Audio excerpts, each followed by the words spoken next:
మీ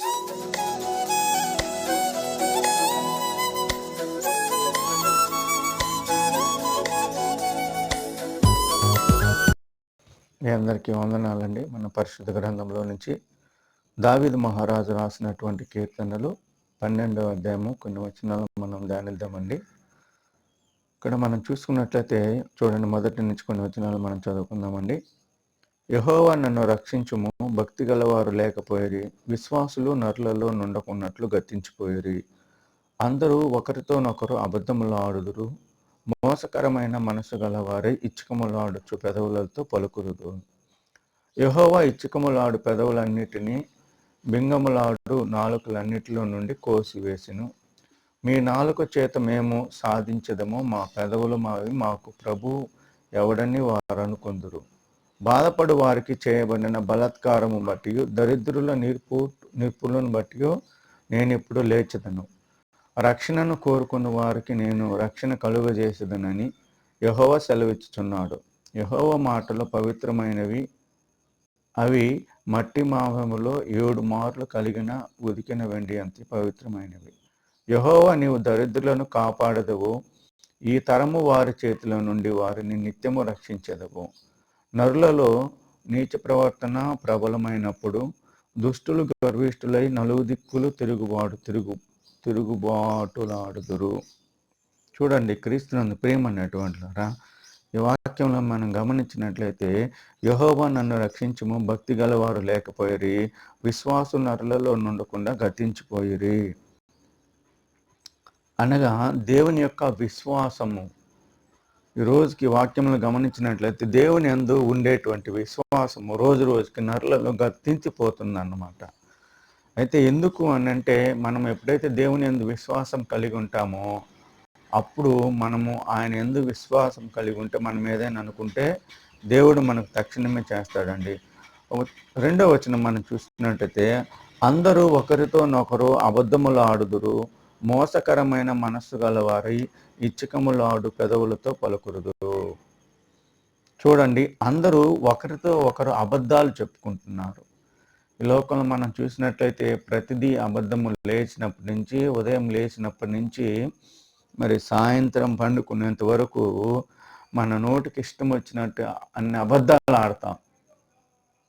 అవసరమైన దానికి, అవసరం లేని దానికి ప్రతిదీ మనము అబద్ధాల జీవితంగా మనం జపిస్తాం. అయితే దేవుడు అంటున్న ఇక్కడ, అందరూ ఒకరితో ఒకరు అబద్ధములు ఆడుదురు, మోసకరమైన మనసు గలవారై ఇచ్చకములాడు పెదవులతో పలుకురుదు. కాబట్టి క్రీస్తునందు ప్రియమైనటువంటి మనం మోసకరమైనటువంటి మాటలు లేకుండా దేవుని యందు విశ్వాసము కలిగి ఉండాలి. అలాగే 3వ వచనం మనం చూస్తున్నట్టయితే, యెహోవా ఇచ్చకములాడు పెదవులన్నిటినీ బింకములాడు నాలుకలన్నిటినీ కోసివేయును. ఇచ్చకములు అనగా అబద్ధములు, తప్పుడు మాటలు. వీటన్నిటి మాట్లాడే మాటలను, బింకములాడు నాలుకలను దేవుడు ఏం చేస్తాడంటే కోసి వేస్తాడు. అంటే తప్పుడు మాటలు, తప్పుడు మార్గంలో నడిచేటువంటి వారిని దేవుడు తన వాక్యంతో ఖండిస్తానని ఇక్కడ వాక్యం ద్వారా చెప్పడం జరుగుతుంది. అయితే అలాగే 4వ వచనం చూసంటే, మా నాలుక చేత మేము సాధించదము, నా పెదవులను మావి, మా ప్రభు ఎవడని వారు అనుకుందురు. ఇక్కడ 4వ వాక్యంలో మనం చూసినట్లయితే, నా నాలుక చేత నేను సాధించను. మనము నా నాలుకండి, నాకు నాలుక బాగుంది, నేను చాలా మాటకారిని, నేను బాగా మాట్లాడతాను, నా మాట 10 మంది వింటారు, నా మాట 10 మంది వింటారు అని చాలామంది అనుకుంటారు. కానీ అయితే దేవుడి వాక్యంలో ఏం సెలవుస్తుందంటే, మీ నాలుక చేత పాపము చేయకుండా మనము ఉండాలి.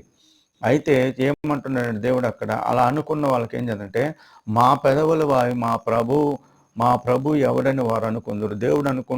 వాళ్ళు అనుకుంటారంట, దేవుడు ఎవరు, నా నాలుక నా ఇష్టం వచ్చినట్టు మాట్లాడతాను అంటారు. అది కాదు క్రీస్తునందు ప్రియమంట్లో మనము వాక్యానుసారంగా ఆయన పెదవులతోటి, ఆయన ఇచ్చేటటువంటి పెదవులతోటి మనం ఆయన వాక్యాన్ని మనము ధ్యానించాలి. అదే 5వ వచనం చూసుకుంటే, బాధపడు వారికి చేయబడిన బలాత్కారములను బట్టి, దరిద్రుల నిర్పులను బట్టి నేను ఎప్పుడు లేచెదను. అలాగే రక్షణకు కోరుకుని వారికి నేను రక్షణ కలుగజేసేదను. దేవుని యొక్క రక్షణ కావాలని మనం కోరుకోవాలండి. చివరిగా మనం చూసుకున్నట్లయితే, యెహోవా, నీవు దరిద్రులను కాపాడదవు, ఈ తరము వారి చేతిలో నుండి వారిని నిత్యము రక్షించెదవు.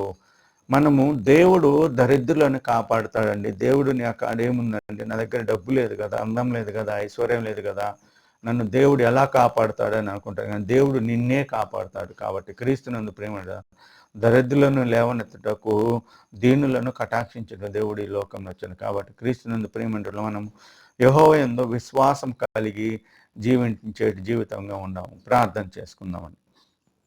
మహాగణుడ, మహాపరిశుద్ధుడ, పరిశుద్ధమైన తండ్రి, నీ నామానికి వేలాది వందనాలు, స్తోత్రాలు ప్రభా. విశ్వాస జీవితం కలిగిన ఆయన జీవించుటకు నీ కృపను దయచేయండి. మీరు తోడు ఉండండి, సహాయం చేసి నడిపించండి ప్రభు.